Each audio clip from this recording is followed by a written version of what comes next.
Assalamualaikum warahmatullahi wabarakatuh. Alhamdulillah, summa alhamdulillah, wa ba'du. Para penuntun, para pendengar, sahabat ikhwatul iman, ikhwatul fiddin, a'azakumullah wa uhibbukum fillah. Alhamdulillah, summa alhamdulillah, dengan kurnia daripada Allah, pertolongan daripada Allah, kesian belah daripada Allah, pandangan rahmat daripada Allah kepada kita hamba-hamba dia yang sangat dhaif dan kerdil ini, kita mendapat rahmat Allah dan ikhwan kita boleh sambung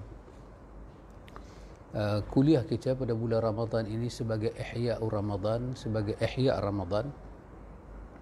Kita masuk hadis yang keempat daripada tajuk kita itu 30 hadis sahih perjalanan kehidupan ini. Hadis yang keempat dengan tajuk kesusahan bukan penamat bagi kehidupan ini, iaitu apa saja kesusahan yang kita alami, yang kita panggil dengan nama musibah, dengan nama mudarat, dia bukanlah pada hari kita kena musibah itu, pada hari kita dengar khabar musibah itu, pada hari kita rasa periknya musibah itu, bererti hidup kita telah pun berakhir. Tidak. Hadis yang kita akan baca ini adalah hadis menunjukkan bahawa seorang itu diuji di ujung hidup dia dengan sempit sangat. Tak ada kesempitan yang lebih dahsyat daripada ini. Tetapi Nabi mengajak kepada dia, hidup belum berakhir. Hidup belum tamat. An Anas radhiyallahu anhu qala Qala Rasulullah sallallahu alaihi wasallam la yatamanniyanna ahadukumul mauta li dhurrin asabahu fa in kana la budda fa'ilan falyaqul Allahumma ahyini ma kanatil hayatu khairan li وتوفني إذا كانت الوفاة خيرا لي متفق عليه. Terjemahan dia dari Anas radhiyallahu anhu berkata, Rasulullah sallallahu alaihi wasallam telah bersabda, janganlah salah seorang di antara kamu menginginkan mati kerana suatu mudarat, suatu bahaya yang telah menimpanya. Tetapi seandainya ia terpaksa harus berbuat demikian, maka ucaplah, Ya Allah, hidupkanlah aku jika hidup itu baik untukku, dan wafatkanlah aku apabila wafat itu baik untukku. Muttafaqun alaih. Hadis ini ikhwan, yang pertama secara isi padah kita nak ambil pelajaran dalam hidup sesuai dengan tajuk kita punya tulisan ini, 30 hadis sahih jalan kehidupan. Apakah kehidupan yang ada, perjalanan yang ada dalam hadis ini? Yang pertama, Nabi larang kita, larang dengan larangan haram. Kita tak boleh apa? Bercita-cita supaya kita ni mati. Kenapa ikhwan? Kerana yang pertama, kita tidak pernah tahu apa yang Tuhan rancang kepada kita pada masa yang akan datang dan akan datang dan akan datang. Yang kedua, kerana diri kita ini bukan mutlak milik kita. Kita ni pemakai diri kita. Tuhan yang telah buat diri kita, dia yang mempunyai hak mutlak pada diri kita, diamanahkan kepada kita untuk pakai diri kita. Roh kita, jasad kita, takdir kita, semuanya urusan Tuhan. Hatta luka di badan kita, sakit di jiwa kita, bila kita jatuh, bila kita rebah, semuanya adalah kita kata daripada min aqdarillah, daripada aqdar, daripada qada, qadar yang telah Allah yang tentukan. Jadi kita tak ada hak untuk merampas diri kita daripada kita. Kita tak ada hak. Kalau kita tak ada hak merosakkan diri kita, merampas diri kita dari kita, apatah lagi orang lain. Mereka lagi tidak ada hak. Yang memiliki diri kita secara mutlak adalah Allah Jalla wa'ala. Dalam surah Al-Isra, Allah kata, yas'alunaka 'anir ruh qulir ruhu min rabbi amri wa ma utitum minal ilmi illa qalila. Mereka bertanya kepada engkau Muhammad tentang ruh. Mereka bertanya pada engkau Muhammad tentang ruh. Maka katalah kepada mereka, ar-ruhu min rabbi amri, bahawa ruh yang Tuhan pinjamkan kepada kita ini adalah daripada amri rabbi, daripada perkara dan urusan penciptaku, Tuhanku. Dan kamu tidak diberi pengetahuan tentang roh, melainkan sikit sangat. Maka daripada situ kita dapat tahu, ikhwan, kita sendiri tak tahu tentang roh kita, perasaan dia, kehidupan dia. Kerana itu kita tak boleh suka-suka menghilangkan dia daripada jasad. Tak boleh kita suka-suka deritakan dia. Karena itu agama meletakkan kepada kita syariat. Syariat datang, dia ada satu kaedah, dia panggil apa nama, sadduz zara'i', iaitu apa dia? Kita kena menjauhi segala mudarat yang boleh badan kita tanggung. Kerana mata kita, telinga kita, jasad kita bukan milik kita. Kita hanya pemakai, dia amanahkan pada kita. Bila luka saja badan kita, pemilik dia akan tanya, kenapa luka? Maka luka itu andai kata berlaku dengan takdir Allah, maka itu kita tak salah. Tapi kalau dia berlaku dengan kelalaian kita, kita yang bawa diri kita terjun daripada bangunan yang tinggi, kita yang bawa diri kita masuk di dalam bakaran api yang panas, kita yang masukkan diri kita ke dalam lautan yang sangat luas dan dalam sampai kita lemah dan kita terima mudarat dia, maka pencipta kepada diri kita akan bertanya, kenapa kau merosakkan barang ciptaan aku? Dan di situ ada dosanya sangat besar. Maka daripada awal Nabi kata, la yatamanniyanna ahadukumul maut, janganlah satu orang itu bercita-cita untuk mendapat untuk mati. Bercita-cita matilah aku, matilah aku, matilah aku. Kenapa? Lidurrin asabahu, kerana dia diuji oleh Allah Ta'ala dengan kemudaratan, dengan kesusahan, dengan penderitaan. Nabi kata jangan. Maka yang pertama daripada hadis ini kita faham apa? Larangan kepada kita bercita-cita untuk mati. Tak boleh.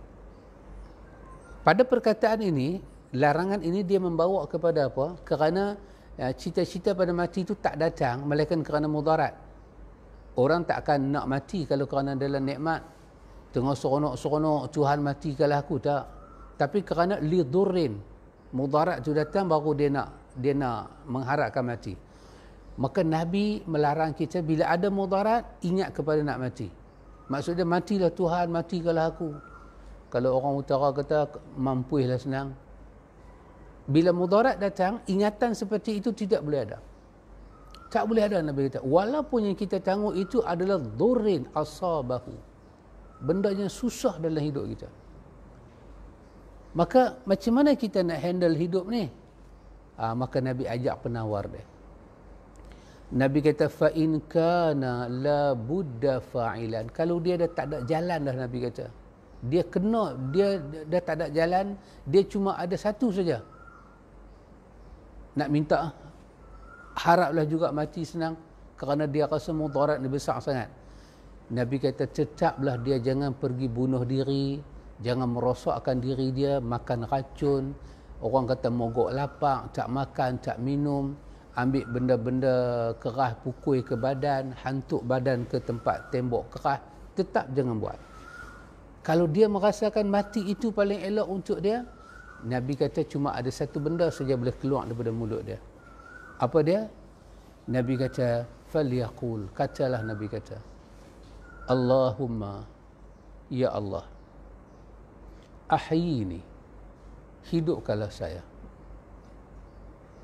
ma kanatil hayatu khairan li, hidupkanlah saya jika hidup itu baik untuk saya. Hidupkanlah saya ya Allah kalau hidup itu baik untuk saya. Wa tawaffani, wafatkanlah saya, matikanlah saya, Iza kanatil wafatu khairan li. Kalau sekiranya wafat itu, mati itu baik untuk saya. Itu Nabi sebut. Kenapa ikhwan? Hanya dengan doa ini saja, dengan situasi dan kondisi tadi, kita tidak melanggar batas dan sempadan, kita tidak merampas hak orang lain. Iaitu diri kita bukan hak kita, tapi dia adalah pemberian Tuhan. Kalau kita dengan musibah yang ada, kita pergi bunuh diri ke, kita buat sesuatu ke, kita rosak diri kita ke, makan racun ke, apa sekalipun, tiba-tiba kita tak mati, takdir tak berpihak pada kita, kita akan tanggung mudaratnya sangat dahsyat dalam hidup, dan itu lebih celaka daripada mudaratnya mula.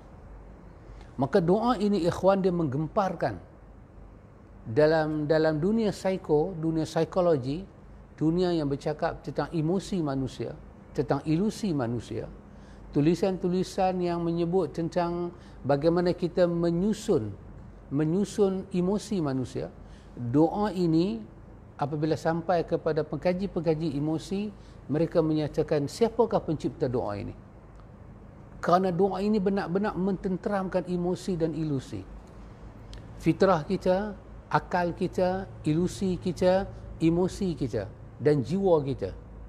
Apabila dibawa doa ini, ungkapan ini kepada orang-orang yang putus asa, ilusinya terbina, fitrahnya terjaga, akalnya dapat menerima kembali kepada kematangan dan kewarasan. Maka inilah doa daripada Rabbul Alamin kepada hamba yang dia kasihi, yang bernama Muhammad Al-Habib. Muhammad kekasih Allah, salawatullah wa salamuhu alaihi. Ya Allah, andai kata hidup ini ada kebaikan pada aku, ya aku tak nampaklah ni ya Allah. Ya aku nampaklah ni hanya mudarat. Mudarat ini telah menutup aku kepada kebaikan yang kau cipta untuk aku. Ya Allah, sekiranya masih ada khair dalam hidup aku yang aku tak nampak, ditutupi oleh mudarat ini, kau hidupkanlah aku dan kau hilangkanlah mudarat ini Tuhan. Andai kata Tuhan, mati itu lebih baik untuk aku. Artinya dengan aku mati, itu lebih baik untuk aku, baik untuk dunia aku, akhirat aku, kehidupan aku Tuhan, maka kau matikanlah aku. Jadi artinya doa ini kita bukan kata Tuhan kau matikanlah aku Tuhan. Kita tidak mengarahkan Tuhan, kita meminta kepada Tuhan. Kenapa ikhwan?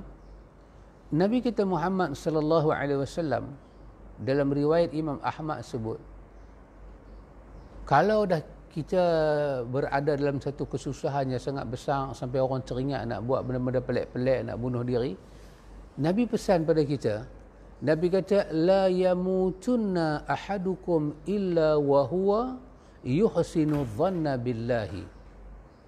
Nabi kata, janganlah satu orang tu mati melainkan dia mati dalam keadaan dia mempunyai ingatan yang baik pada Tuhan. Kalau katalah dia berdiri di satu bangunan tinggi dan dia merasakan hidup ni dah tak ada pada dia dan dia terjun. Bila dia terjun, jiwa dia pada masa itu apa dengan Tuhan? Dia merasakan Tuhan dah tutup semua jalan untuk dia. Sedangkan Tuhan tak tutup. Sedangkan kenapa dia nampak Tuhan tutup? Kerana mudarat yang datang itu yang menutup pemikiran dia. Maka satu orang tidak dibenarkan mati melainkan dalam keadaan wahwa yuhsinu dhanna billahi. Dia kena ada ingatan yang baik pada Tuhan dia. Satu hari dalam riwayat Al-Hakim, Az-Zahabi kata hadis ini ada yang sahih dengan syarat Bukhari dan Muslim. Seorang yang terkenal dengan nama Ummul Fadl. Ummul Fadl. Dia habaq kat Nabi. Dia kata, ya Rasulullah, ya Rasulullah, bapa saudara hang sakitlah ya Rasulullah. Jom kita pergi tengok. Pak menakan Nabi nama Al-Abbas sakit. Nabi pergi ziarah dia. Masa Nabi pergi ziarah dia, Nabi tengok dia Al-Abbas masa tu dia sakit. Dia merasakan diri dia dah teruk dah. Dia rasa macam dia tak ada harapan dah nak hidup. Maka dia pun bercakap pasal mati. Bila dia bercakap pasal mati, Nabi kata kat dia sepatah. Nabi kata, ya ammi. Nabi kata, pakcik, La tatamannal mauta. Jangan sekali-kali kerana musibah yang turun pada pakcik ingat nak mati. Bercita-cita nak mati. Merasakan mati itulah yang terbaik. Nabi kata pakcik, fa innaka in kunta muhsinan. Pakcik, kalau pakcik ni orang yang baik di sisi Allah, fa an tuakhara, Allah Ta'ala lambatkan kematian pakcik. Kalau pakcik ni orang baik, Allah Ta'ala tak bagi pakcik mati lagi, tazdada ihsana ila ihsanika khairul laka. Nabi kata pakcik sedang tak? Kalau pakcik ni orang baik, pakcik duk minta mati, Allah tak bagi pakcik mati. Tapi pakcik duk minta nak mati. Pakcik sedang tak? Kalau pakcik ni orang baik, dengan Allah lambatkan pakcik mati, itu merupakan kebaikan yang Tuhan tambah kepada pakcik. Bukankah itu baik untuk pakcik? Wa in kunta musian, kalau pakcik ni satu orang yang jahat, fa an tuakhara, Allah Ta'ala lambatkan kematian pakcik, fatusta'taba min asa'atika khairul laka. Allah bagi pakcik mati lambat, pakcik katalah pakcik orang jahat, Allah lambatkan kematian pakcik. Bukankah itu baik untuk pakcik kerana Allah bagi peluang pada pakcik untuk bertaubat? Fala tatamannal mauta. Jangan sekali-kali pakcik bercita-cita untuk mati. Kerana kita bila bercita-cita untuk mati, kita macam nak merampas hak Tuhan. Tamatkanlah hidup aku ni. Takdir ke apakah semua dah tak bagus dah untuk aku. Sedangkan Allah yang menguruskan benda itu. Maka janganlah satu orang itu mengharapkan mati. Kerana mudarat yang turun. Sebaliknya, rawatlah jiwa dia dengan doa tadi. Ikhwatul iman, a'azakumullah. Para ulama kita sebut, ini bukan hadis, ini perkataan para ulama. Dan saya merasakan perkataan ini ada manfaat dia. Perkataan ulama, bukan hadis. So kalau kita nak ambil boleh, kalau kita tak mau ambil, tak mau bagi perhatian pun boleh. Hanya perkataan para ulama. Apa dia kata? Bila kita ni dalam keadaan, biasanya dalam keadaan susah lah ataupun senang, tapi banyak kepada susah ataupun senang kadang-kadang jadi baik. Kalau kita dihantui dengan keserabutan, perkataan ni dia datang dengan mengungkap kalimah ini. Apa dia kata? Dia kata arih nafsaka minat tadbiri. Arih nafsaka minat tadbiri. Saya rasa ungkapan ini saya rasalah pandangan saya, mungkin tak tepat. Perkataan ini dia macam masuk dengan hadis kita baca tadi. Satu orang tu ditimpa kesusahan, dia pun dah tak nampak jalan macam mana, dia pun ingat nak pergi bunuh diri dia, selesailah masalah. Tapi Nabi kata tak. Bila Nabi ajak baca doa, Allahumma ahyini in kana Allahumma ahyini ma kanatil hayatu khairan li wa tawaffani iza kanatil wafatu khairan li. Bila Nabi ajak doa tu, sebahagian para ulama, bila Nabi ajak doa tu, dia faham inilah dia punya, apa kita panggil, dia punya apa itu, tamsil, apa simbolik dia. Apa dia? Arih nafsaka minat tadbir. Hadis tu, doa tu mengajak kita kepada falsafah ni. Arih nafsaka. Apa dia? Rehatkanlah diri engkau. Rehatkanlah ruh engkau. Lapangkanlah seketika pemikiran engkau. Tenangkan seketika jiwa engkau. Minat tadbiri. Daripada apa? Daripada tadbir. At-tadbir maksud dia apa? Daripada merancang hidup engkau. Nak bunuh diri itu satu rancangan. Maka bila kita susah, bila kita dalam dilema yang besar ni, arih nafsaka minat tadbir. Bawalah satu konsep, rehatkan seketika diri kita. Tak usah fikir pasal apa-apa. Kerana apa? Lil dhurrin asabatuhu. Kerana mudarat dah turun. Supaya tingkah laku kita, keputusan yang kita ambil itu tidak salah, arih nafsaka minat tadbir. Kosongkan pemikiran kita, lapangkan pemikiran kita, jangan fikir nak merancang apa, biar dia kosong sat. fama qama bihi ghairuka anka la taqum bihi li nafsika. Apa yang pihak lain yang uruskan diri engkau, kau tak akan dapat uruskan diri engkau. Kalau ada pihak lain nak urus diri kita, siapa kita nak urus diri kita? Kita tak akan boleh urus diri kita. Saya bagi satu contoh. Kalau kita dapat tahu kata polis nak tangkap kita, macam mana dengan hidup kita? Bila polis nak menguruskan hidup kita, dia nak tangkap kita, nak berbual dalam lokap, kita dengar perkataan tu, hidup kita dah tak terurus, maka rehatkanlah diri kita. Bila ada pihak lain nak mengurus diri kita, kita jangan urus diri kita. Kerana dua urusan akan buat hidup kita hilang ketenteraman. Baik, bila kita merehatkan diri kita, siapa yang akan urus diri kita? Tuhan akan uruskan diri kita. Jangan kita masuk campur. Kerana urusan Tuhan, tak ada siapa boleh ambil alih. Maka rehatkan diri kita. Rehat dengan apa? Dengan doa tadi. Allahumma, ya Allah, ya Tuhan, ahyini. Aku rehatlah ni, aku tak urus diri aku Tuhan. Aku serah pada Hang. Hidupkanlah aku Tuhan.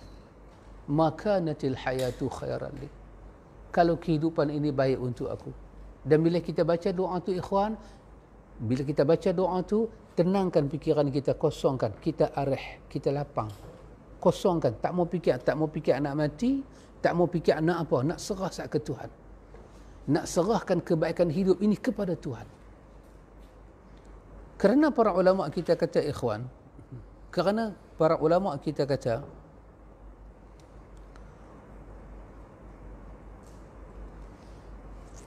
apa sahaja dalam hidup ini, kalau kita merancang, baik kita kata kita at-tadbiru minad dunyawi bi minad dunya wal dini, dunia, atau kita merancang untuk dunia dan agama, kita merancang untuk aktiviti dunia atau untuk aktiviti agama, itu baik, memang baik. Tapi masa kita merancang, masa saya merancang, kita semua merancang, kita nak buat satu program dunia yang tak salah, yang tak haram, kita merancang untuk satu program agama yang baik. Masa kita rancang program itu, kita rancang, kita pun tulis, kita pun design, kita pun buat semua, kemudian kita pun bentangkan kita punya paper kita, nampaknya semua dah setuju, perancangan kita tu berjalan ke arah tu.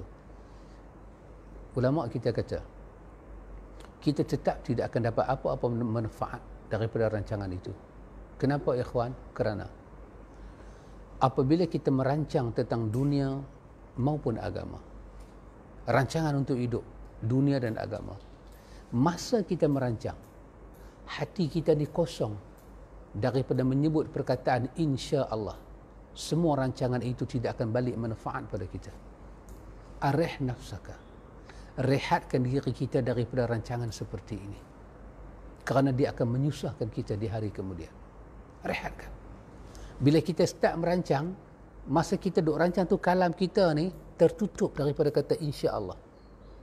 Ulama kita kata insya Allah tak akan keluar di lisan kalau dia tidak ada dalam hati. Masa kita duk merancang, jiwa kita tak kata insya Allah boleh jadi ni. Tak ada rancangan. Tiba-tiba rancangan tu berhasil. Keberhasilan dia tidak akan bawa manfaat kepada dunia dan akhirat kita. Dia akan menjadi satu mudarat dalam hidup kita. Andai kata kita merancang, rancang semua, kita guna kalimah insya Allah. Kita insya Allah kita nak buat program ni, insya Allah saya nak susun hidup saya lagu ni, kita guna kalimah insya Allah, pun tak berguna juga. Kalau sekiranya dalam kalimah insya Allah itu masih ada kebergantungan diri kita pada kekuatan diri kita. Kita kata insya Allah, tapi semua duk kata apa? Hang kalau tak ada tak jadi benda ni. Hang kalau tak ada tak jadi benda ni. Itu maksud dia apa? Haul dan quwwah kita letak pada selain Allah. Maka kita tidak ada insya Allah bihaulillahi wa quwwatih. Kita tidak ada insya Allah dengan kemampuan Allah dan kekuatan Allah. Maka kalau terhasil juga rancangan itu akan dipotong berkat dan manfaat untuk hidup kita. Subhanallah. Maknanya dia ikhwan, jiwa kita ini mempunyai lapisan yang sangat dalam. Andai kata kita merancang sesuatu yang dalam rancangan kita itu tak terlibat langsung dengan benda-benda salah, semua benda-benda yang baik, tapi para ulama kita kata lid dunya minad dunya ila dunya,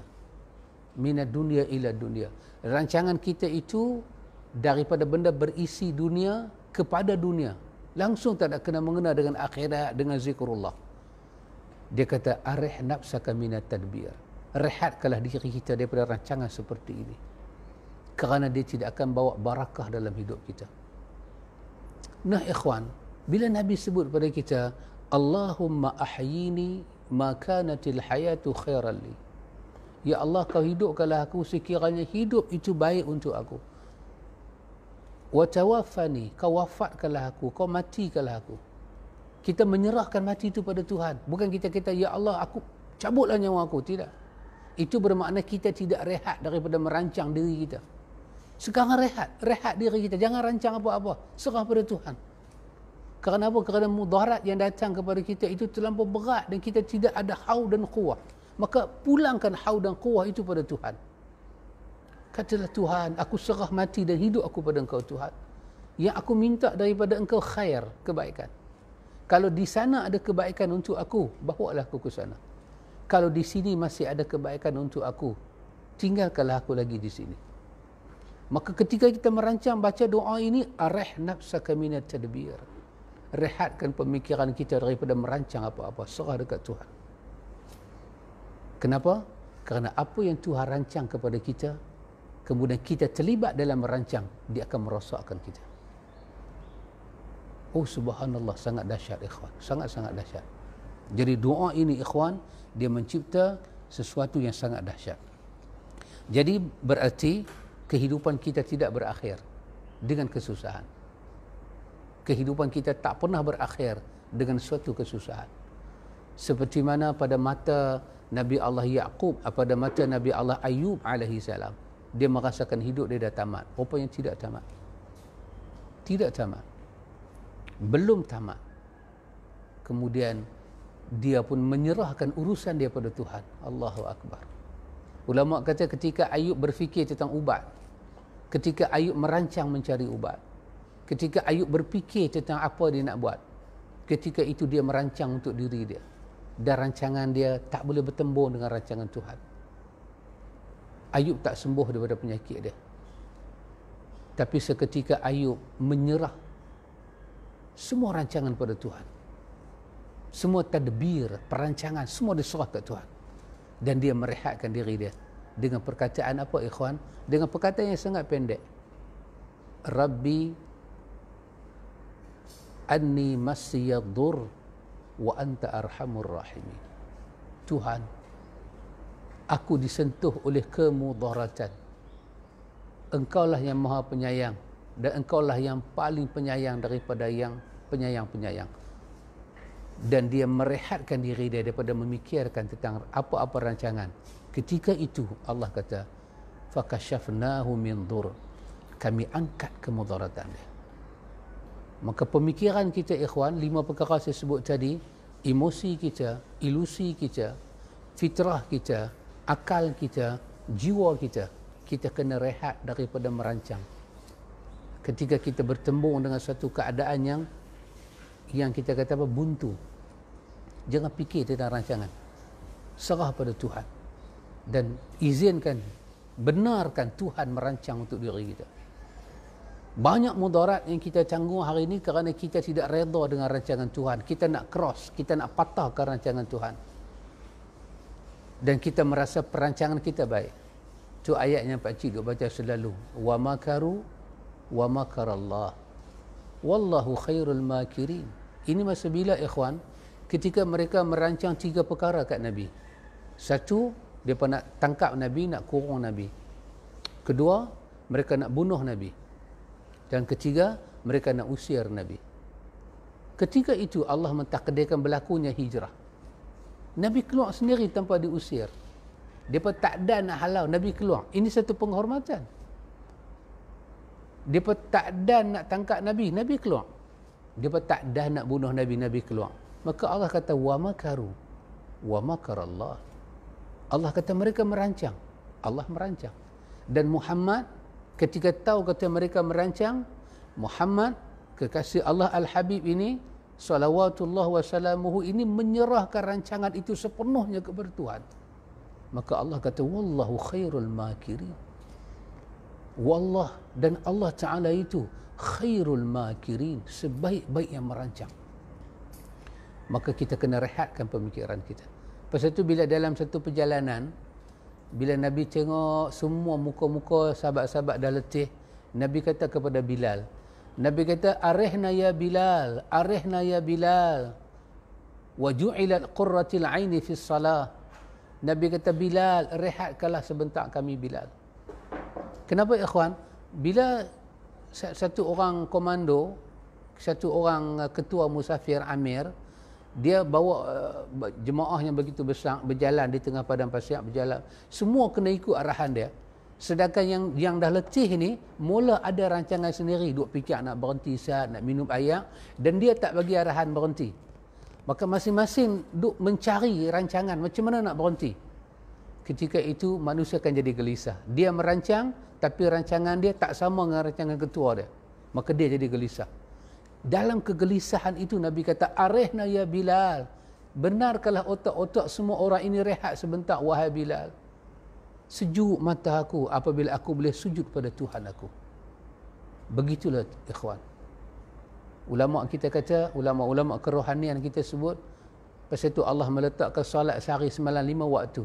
Supaya kita menghentikan semua aktiviti rancangan hidup kita. Kalau solat 5 waktu ni tak ada, kata para ulama kita, seperti Imam Ghazali, seperti Imam Ibn Rajab Hambali, seperti Ibn Qudamah juga sebut, Ibn Qayyim juga sebut, dengan bahasan yang berbeza, tapi mendekati makna dia. Kalau tak ada lah solat 5 waktu dalam sehari semalam, hidup manusia ni akan hancur. Kenapa? Dia akan kena stres, dia akan kena macam-macam dalam hidup. Orang Arab kata hasrah wan nadamah. Hasrah ni apa dia? Hasrah ni satu tekanan daripada luar masuk dalam diri dia dan mencipta tekanan dalam diri. Hasrah. An-nadamah ni dia, dalam hati ni berketui rasa menyesal. Bila hasrah dan nadamah itu berhimpun, hidup manusia akan jadi lebih teruk daripada orang gila. Tetapi Allah Jalla wa'ala menentukan kepada kita, kita bangkit pagi, kita sembahyang saat. Apa dia? Arih nafsak. Kita merehatkan diri kita daripada memikirkan apa-apa. Dalam solat kita hanya fikir Tuhan. Walaupun solat subuh itu 2 rakaat ikhwan, 2 rakaat berapa masa lah kita ambil. Tetapi bukan panjang masa solat itu yang penting ikhwan, tetapi apa dia? Kita telah rehat. Kita telah mencabut hasrah dan nadamah daripada hidup. Lepas tu kita habis solat subuh, kita pergi bekerja, kita mula jumpa dengan dunia punya kehidupan, masuk zuhur. Tuhan minta kita rehat. Dan Tuhan wajibkan kepada kita rehat. Kita mula ambil wudu, masuk ke dalam masjid, kita takbir. 4 rakaat. Kita mula rehat diri kita, tak fikir pasal plan pejabat, tak fikir pasal itu, tak fikir pasal ni. Lepas tu masuk pula asar. Maghrib sampai ke Isya sebelum tidur. Andai kata 5 waktu ni tidak ada, manusia akan hidup dalam keadaan hasrah dan nadamah.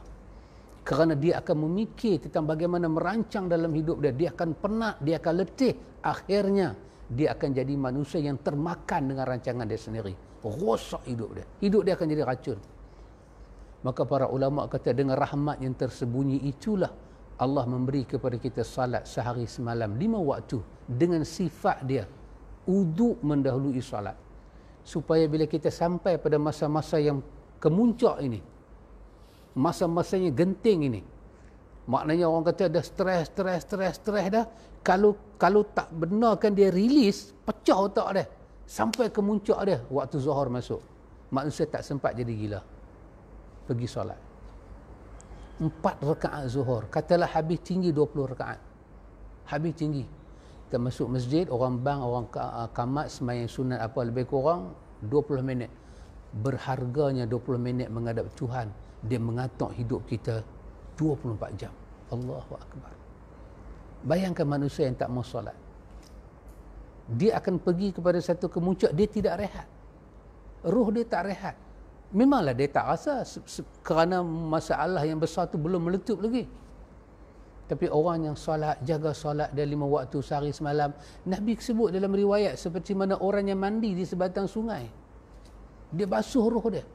5 kali dia basuh. Nabi kata pada sahabat, adakah minat danas? Adakah segala daki-daki dan kotak-kotak? Ada lagi? Sahabat kata tak ada. Nabi kata, itulah perumpamaan solat 5 waktu. Maka doa ini benar-benar buat kita jadi rehat, ikhwan. Pasal itu tidak ada orang mukmin yang seteruk mana diuji, dia bercita-cita untuk mati, tidak ada. Melainkan dia kalau dia mati pun, dia mati satu saja. Itu at-tadbir, as-siyasatul jihad. Dia merancang untuk mati dalam jihad, itu saja. Kerana mati itu diradai oleh Allah. Dia termasuk di dalam tadbir yang mahmud, perancangan yang diradai oleh Allah. Perancangan yang mazmum, tadbirul mazmum, perancangan yang buruk, kita kena rehatkan diri kita. Memikir nak mati, memikir nak balas dendam pada orang, memikir nak balas khianat orang, ini semua kita panggil tadbir, at-tadbirul mazmum, perancangan yang buruk. Kita kena rehatkan diri kita daripada perancangan yang macam ni. Dan kalau kita nak merancang juga, rancanglah untuk sesuatu yang at-tadbirul mahmud, rancangan yang mendatangkan redha Tuhan pada kita. Ikhwan, itu yang kita dapat istifadah daripada hadis kita yang keempat. Hadis kita yang kelima.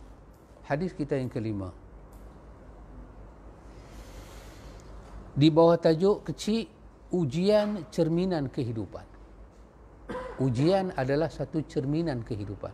Dua hadis ini nampaknya macam mana ada satu hubungan, ada macam mana ada satu pertalian. Ujian ini, ikhwan, dia sifat dia seperti mana kita kata al-mir'ah. Mir'ah ni cermin. Setiap kali kita diuji, kita disuruh duduk depan, kita seolah-olah berhadapan di cermin. Orang kena uji adalah cerminan Tuhan pada kita. Sampai Allah sebut dalam surah Al-Ahqaf, bagaimana Tuhan nak? Tuhan kata ini tentang al-qura haulakum, negeri sebelah kamu, kata Allah, kami dah bagi rosak. Kamu masih tak ada pendengaran, kamu masih tak ada penglihatan, kamu masih tak ada hati untuk belajar sesuatu. Oh subhanallah, ikhwan. Ujian adalah satu cermin Tuhan bagi pada kita. Pasal itu akhir daripada ujian ini, dia melahirkan 3 perkara. Sama ada ta'zib, sama ada ta'dib atau takrib.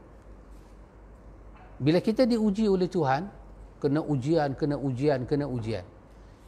Sepatutnya daripada ujian itu dia melahirkan apa? Dia melahirkan takrib. Apa makna takrib? Kehampiran kita dengan Tuhan. Dia merapat kita dengan Tuhan, ujian.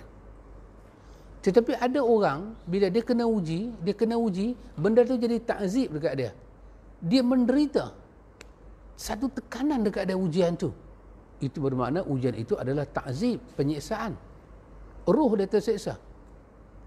Dan ada juga orang, bila Allah bagi ujian itu tak boleh pijau dalam hidup dia. Sekadar takdib saja.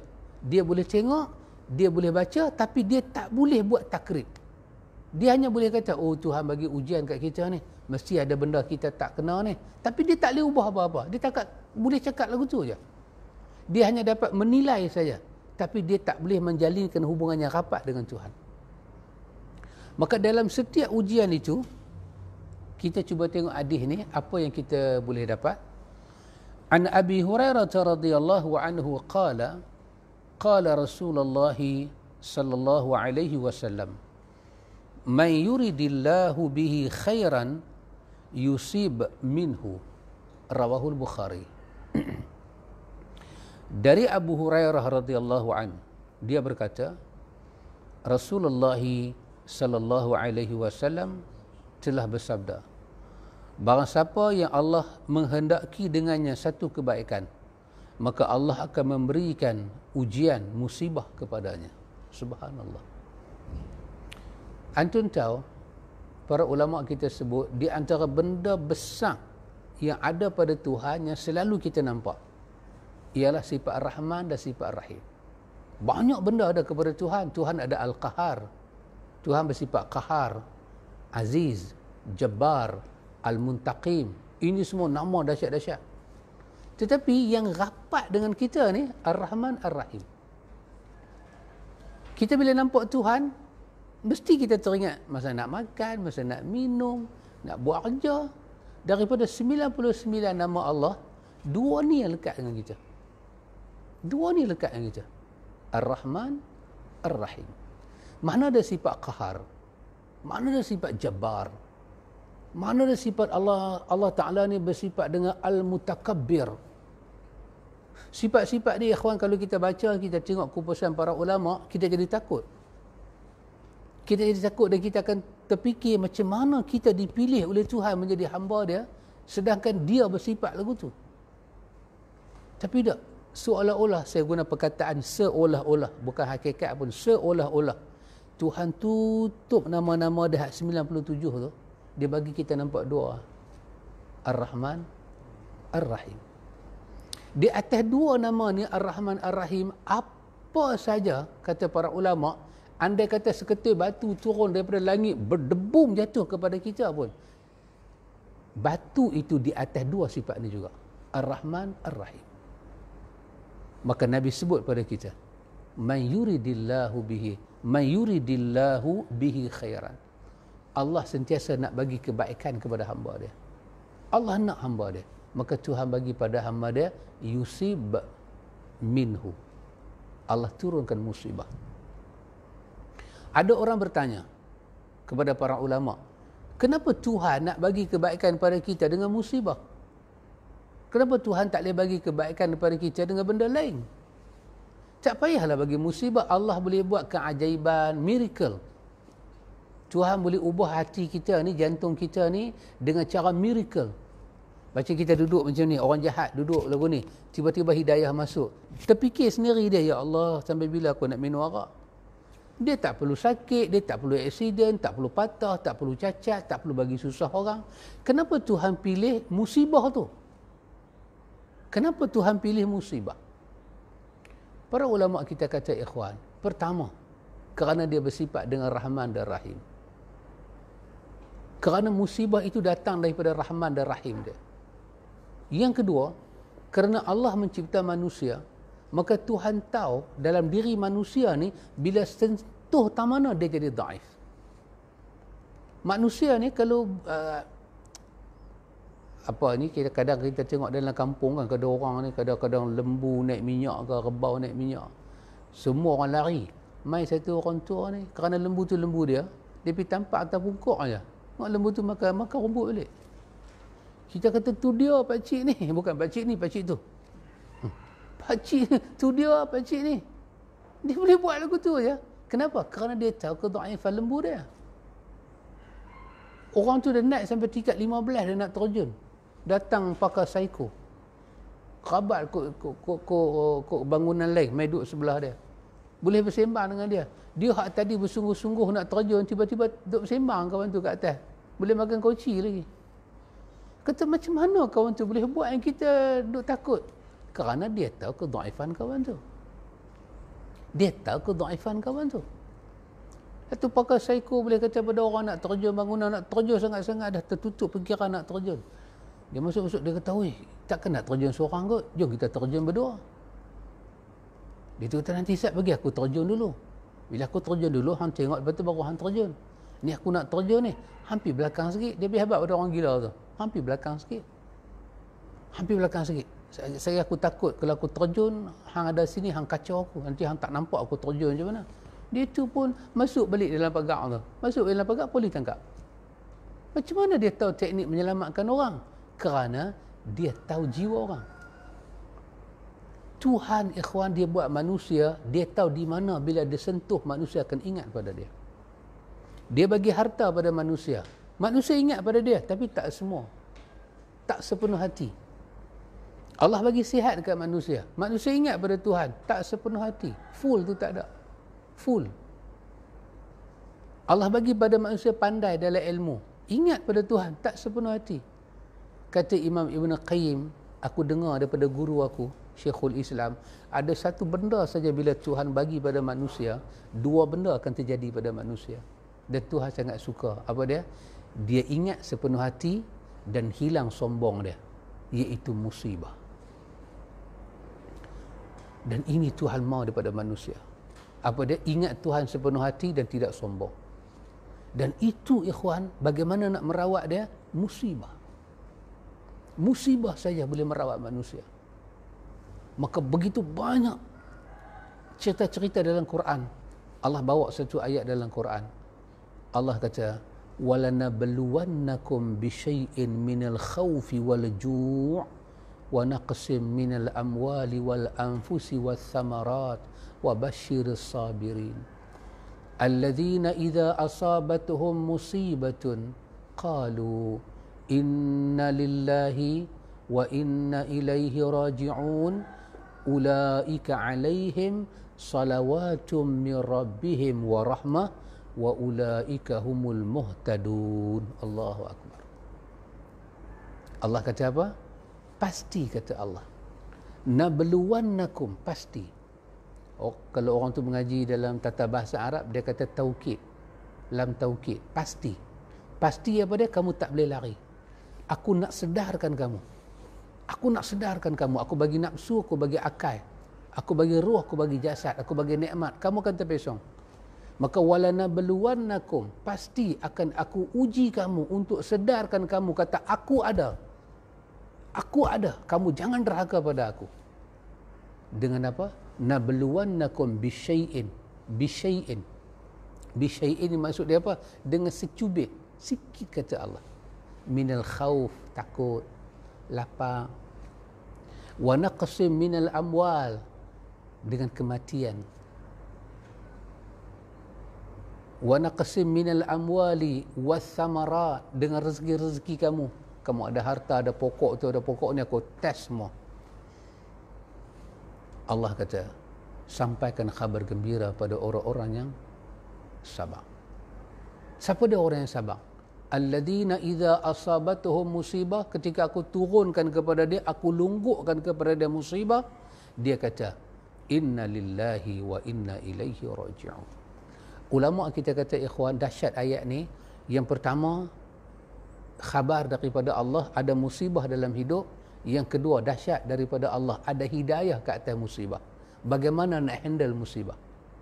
Tuhan tak lepas kita lagu tu je. Punya Rahman Rahim dia, ikhwan. Dia nak kita buat lagu ni. Aku akan uji kamu, masa aku uji kau buat ni. Aku nak kamu kata inna lillahi wa inna ilaihi raji'un. Yang ni juga termasuk dalam ayat tadi, arih nafsaka minat tadbir, rehatkan diri kita daripada merancang ketika musibah turun. Serah pada Allah. Inna lillahi wa inna ilaihi raji'un. Bila satu orang boleh sebut daripada hati perut dia, ikhwan, habis. Lari setan-setan. Dia mengembalikan roh dia pada acuan dia. Roh dia duduk pada acuan. Roh dia tahu daripada mana dia dan ke mana dia. Roh dia itu jadi stabil. Allah kata, siapa boleh sebut benda ni? Bukan buat apa pun. Kerana kalimah ni, kalimah inna lillahi wa inna ilaihi raji'un ni, dia akan mencipta dua benda. Sabar dan sujud. Antum tengoklah, siapa-siapa boleh kata inna lillahi wa inna ilaihi raji'un bila ditimpa musibah, dia automatik akan sabar. Dan dia akan merendah diri pada Tuhan. Dia boleh menangis, boleh istighfar, boleh sujud, tersimpuh, layu dia di hadapan Tuhan. Kalimah ni sangat dahsyat, ikhwan. Tapi kerana kebanyakan kita sebut kita tidak hayati, kita jadikan dia sebagai adab dengar musibah, sekadar tu saja. Dan kita tak menyelam masuk dalam dia, kita tak nampaklah apa kalimah ni nak bawa api. Allah kata, siapa boleh sebut kalimah ni sampai inna lillahi wa inna ilaihi raji'un, Allah tengok, ulaika alaihim salawatum mir rabbihim, orang ini mendapat selawat daripada Allah, kebaikan daripada Allah, selawat daripada Allah, rahmat. Ulaika alaihim salawatum mir rabbihim wa rahmah, dia mendapat selawat, dia mendapat rahmah. Wa ulaika humul muhtadun, dia mendapat petunjuk daripada Allah. Ikhwan, daripada mana manusia dapat selawat? Daripada mana manusia dapat rahmat? Daripada mana dapat petunjuk? Musibah. Musibah.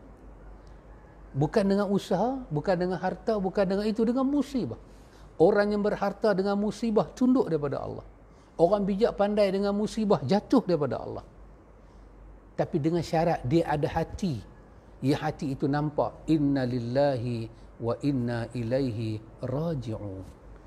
Maka daripada situ terjawablah apa yang dilontarkan kepada para ulama. Kenapa Tuhan mencipta musibah untuk manusia? Hakikat kenapa hanya Allah saja yang tahu. Hikmah yang ada sangat besar. Kita boleh jawab takat hikmah. Pasal apa? Pasal apa? Itu hak Tuhan. Dia saja boleh jawab. Takat mana Tuhan bagi tahu, takat tu kita tahu. Tuhan tak sambung jawapan dia, kita pun tak boleh sambung. Kita kata hikmah. Min hikmati. Daripada hikmah yang dapat kita lihat, musibah telah mengheret manusia kepada Allah. Dengan adanya musibah, manusia dapat dua perkara. Hilang akan datang kepada manusia ingatan kepada Allah yang tulus ikhlas, dan dengan adanya musibah kesombongan manusia akan hilang. Pasal itu betul ikhwan, dia tak bercanggah dengan apa ulama sebut tadi. Kalau kita merancang semua hilang masya Allah, insya Allah. Kalau kita merancang semua hilang perkataan bihaulillah wa quwwatihi, maka habis kita akan habis. Roh kita akan tercemar, emosi kita akan terkacau, jiwa kita tak akan terurus, fitrah dan akal kita juga akan berada luar daripada acuan dia. Maka apa yang Tuhan nak daripada hidup kita ini? Kebaikan.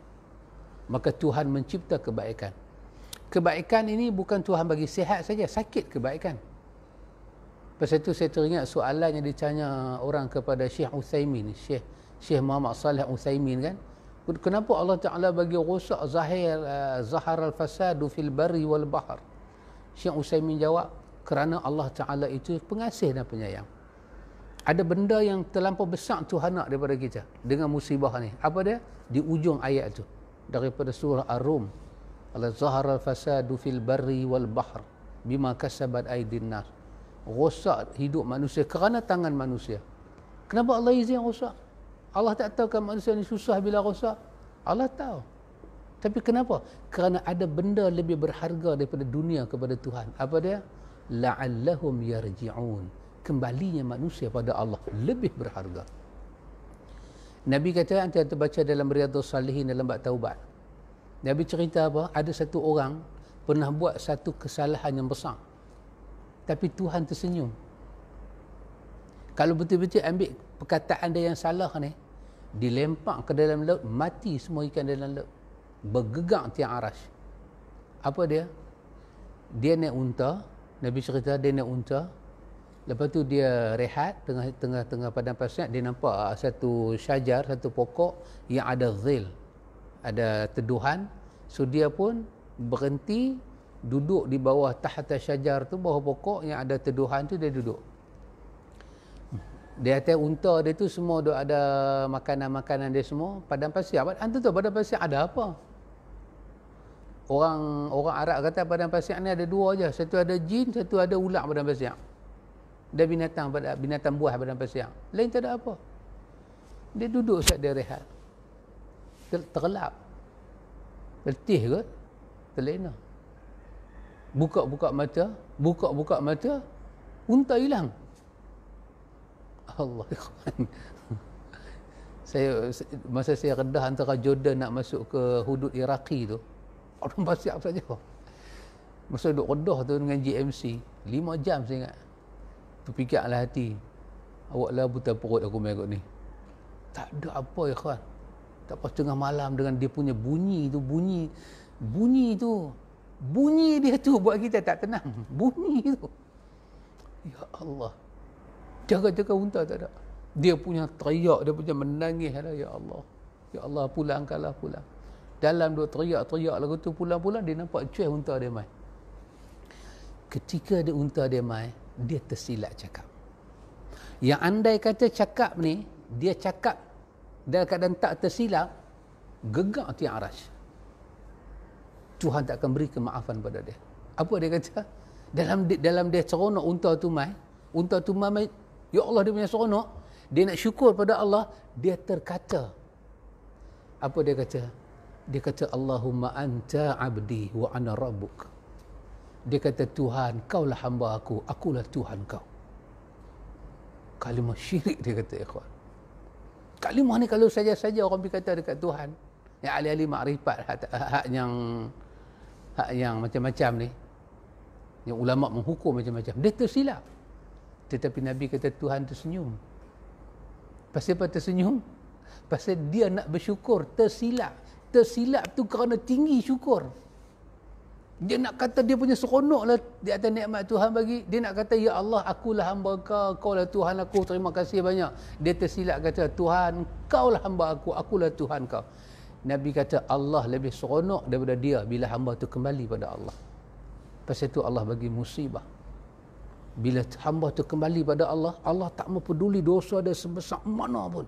Tuhan nak bagi pada dia keampunan dan Tuhan beri kehidupan yang baru pada dia.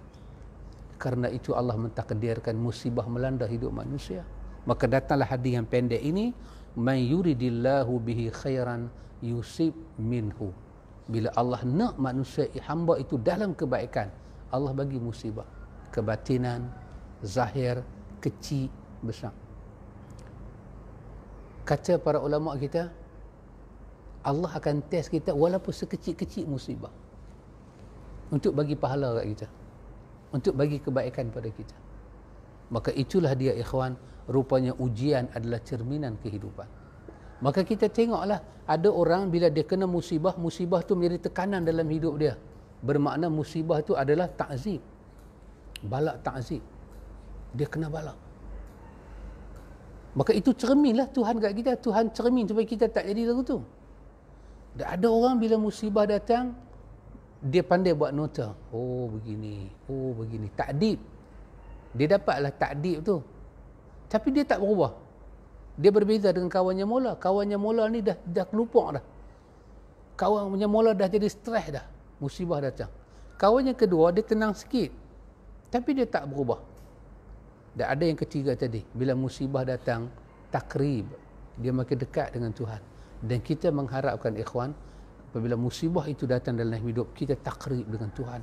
Kita dekat dengan Tuhan. Maka bila kita boleh dekat dengan Tuhan ketika ada musibah, ulama kata apa pada kita, inilah manusia yang paling kuat. Allah mencintai hamba yang kuat lebih daripada hamba yang dhaif. Ya, betul. Atau bayang, dalam susah boleh semayang, dalam susah boleh zikir, dalam susah boleh tak putih asa dan pandang baik pada Tuhan. Allahu Akbar. Inilah manusia yang mendapat karamah daripada sisi Allah.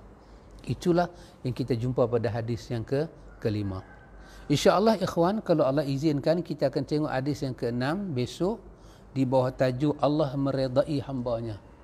Oh, dahsyat, ikhwan. Redha Allah ada pada hamba. Dengan hamba tu buat satu benda aja, Allah redha. Dan kita mengharapkan supaya kita termasuk dalam hamba yang diredai oleh Allah Ta'ala itu. Wallahu Ta'ala a'lam. Ada soalan? Okey. Kita jawab soalan kawan-kawan kita.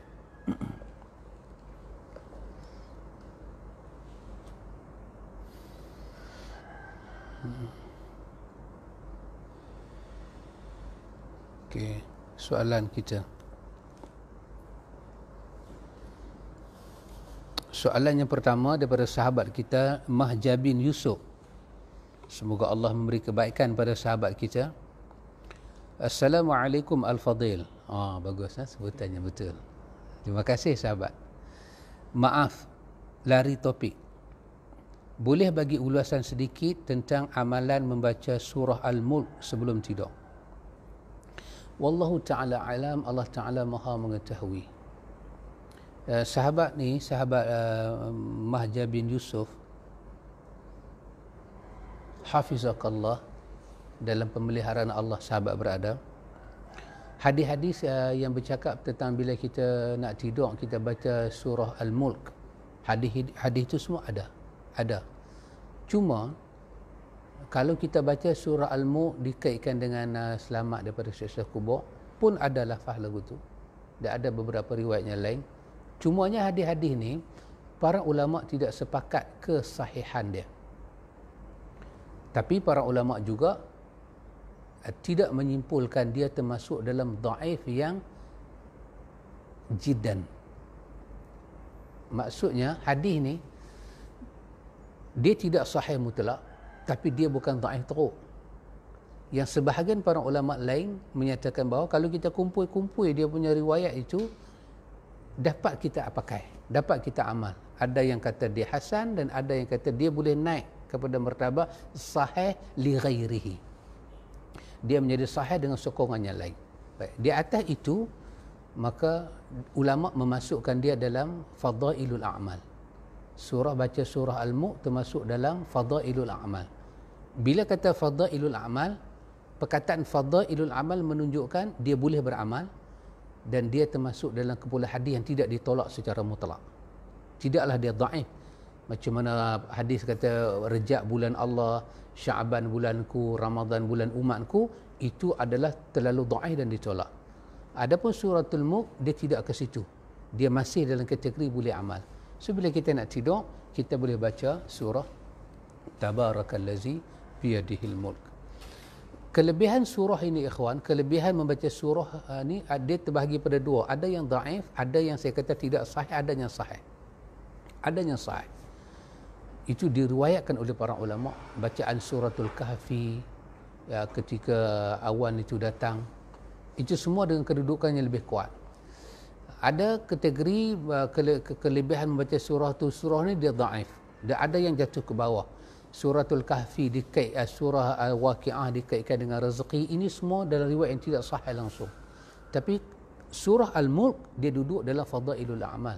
Dia boleh beramal. Dan saya tengok para ulama tidaklah berkeras. Tak ada lah yang kata tak boleh, jangan, tak ada. Tidak seperti ketika para ulama membahas kedudukan fadilat surah Yasin.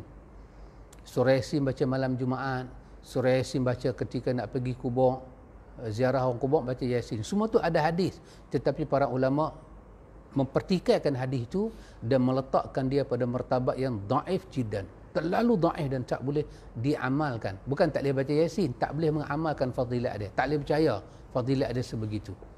Tapi Al-Mulk dia duduk dalam yang dapat diterima. Cuma kerana dia duduk dalam fadailul amal macam tu, so kita baca untuk diri kita sendirilah. Kita nak tidur, kita baca sengap-sengap, kita beramal. Ini amalan kita, tak perlu bagi tahu ke orang. Tapi dia boleh diamalkan. Begitu sahabat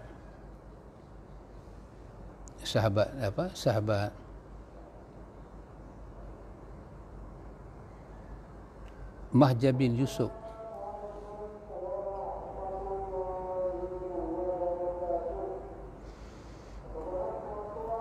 Soalan yang kedua, sahabat Ummu Nazir. Salam, semalam Ustaz kata doa tak makbul.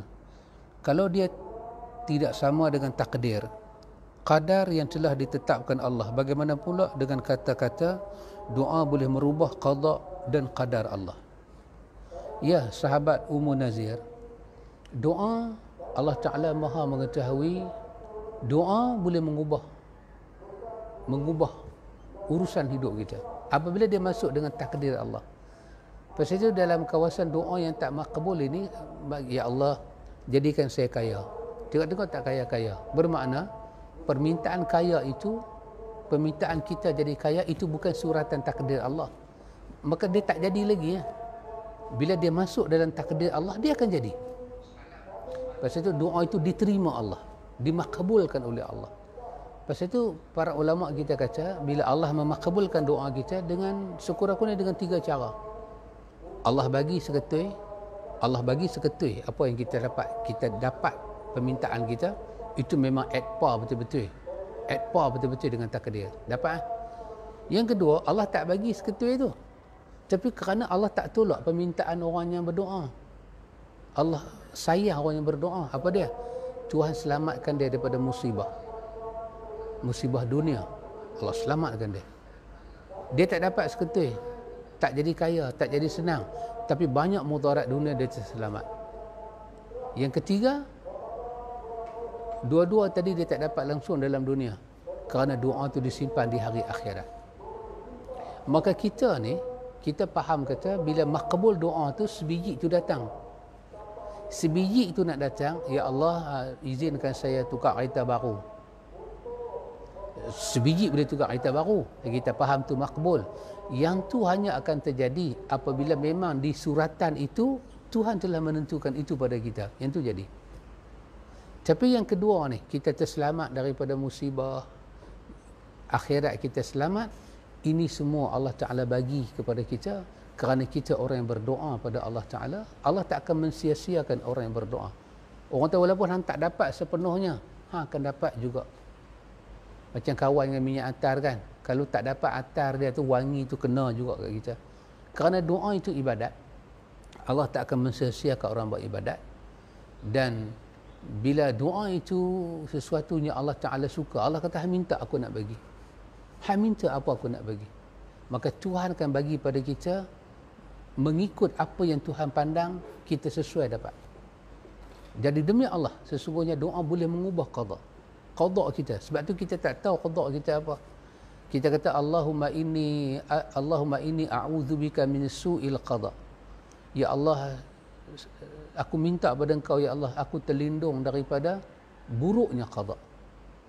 Allah lindung kita qada buruk. Ya.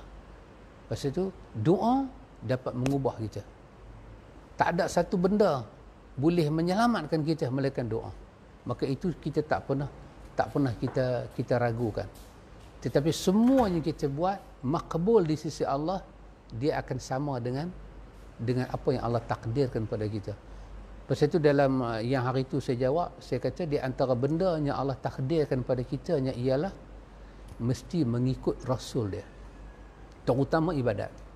Kita nak ibadat kita makbul, kena mengikut Rasul dia. Lepas itu bid'ah tidak tersurat di takdir. Bid'ah yang tersurat disuruh jauhi, bukan disuruh buat. Maka bila kita buat bid'ah, kita buat apa yang tidak Allah takdirkan pada kita, maka Allah tak terima satu pun amalan bid'ah. Maka itu yang saya maksudkan sahabat kita. Sesungguhnya benarlah doa dapat mengubah sesuatu. Berdoalah pada Allah.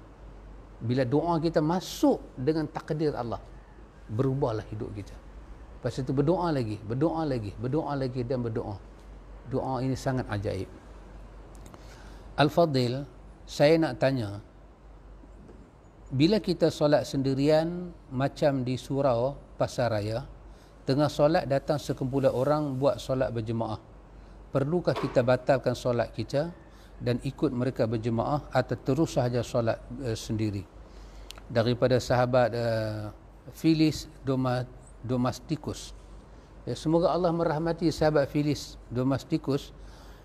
Kalau sahabat kita sembahyang fardu, sembahyang lohor, kita ada takbir, Allah, solat masuk dengan takbir, Allahu Akbar, kita takbir. Tiba-tiba di tepi kita tu datang 3-4 orang buat solat jemaah, kita sembahyang seorang. So kita tak dibenarkan membatalkan solat kita dan pergi ikut dia. Tak boleh. Kita kena teruskan solat kita, tak boleh batal. Kalau kita batal, hukumnya berdosa. Kita dianggap bermain dengan Tuhan, tak boleh. Tak boleh. So teruskan solat kita.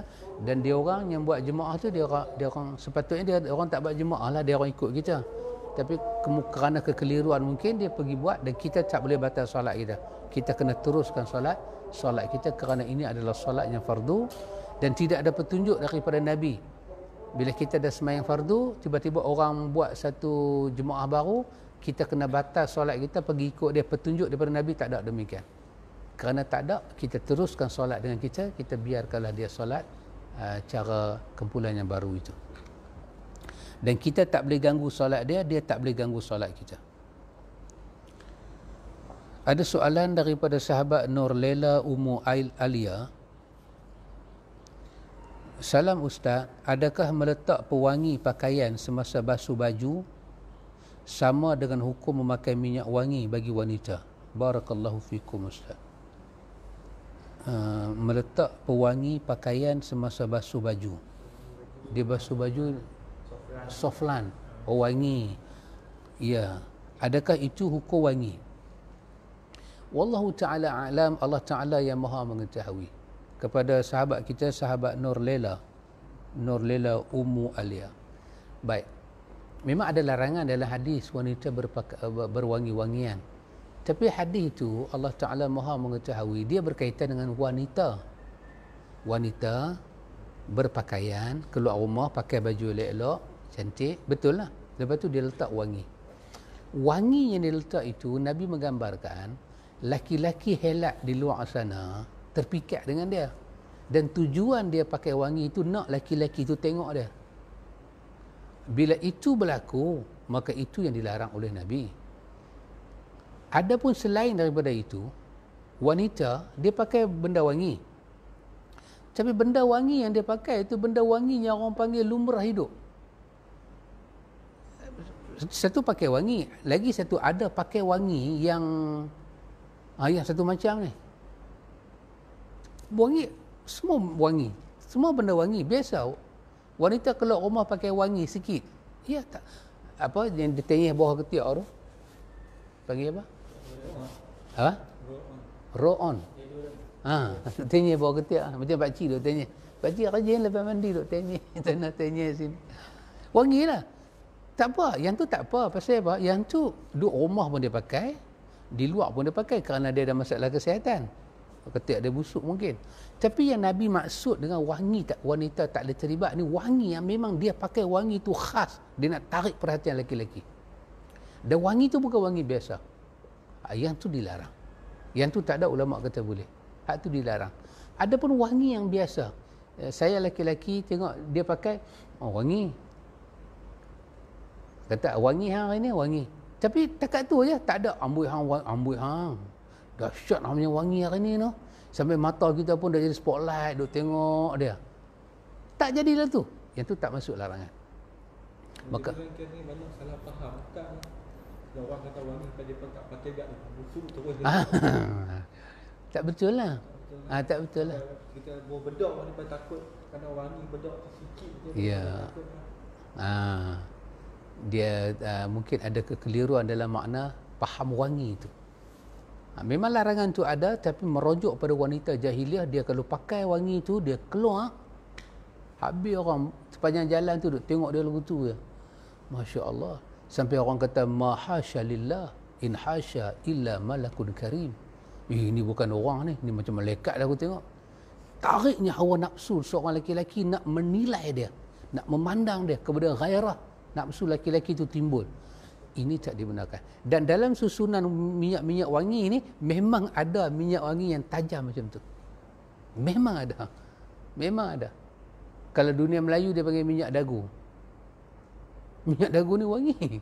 Tapi dia bukanlah wangi sangat, tapi kerana siapa terkena bau minyak dagu ni, dia nampak perempuan tu paling wangi dalam dunia ni, paling cantik. Tapi ada pun hak wangi-wangi ni, wangi kerana kelopak bunga ni, wangi kerana campuran ni, memang ada satu jenis wangi menarik perhatian. Yang tu kita atasi. Adapun hak soflan tadi ni semua tak termasuk dalam hukum itu. Tak perlu kesian lah kat wanita macam Pak Tih kata, kesian wanita keluar rumah bau belacan. Laki-laki tu sempoi cantik, bau elok-elok. Pasal apa wanita tak boleh bau wangi-wangi? Pasal haram. Tak, bukan itu yang dimaksudkan.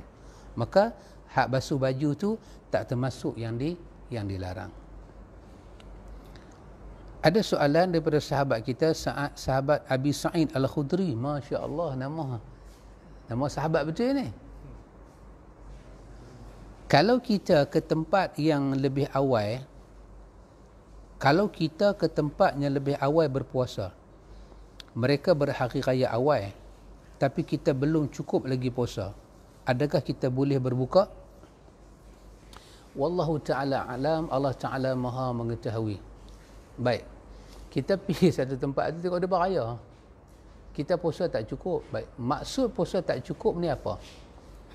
Kalau kita puasa baru 27 hari daripada raya, memang puasa tak cukup itu tak boleh Ataupun kita puasa 28, kita 28, kita tengok 28 per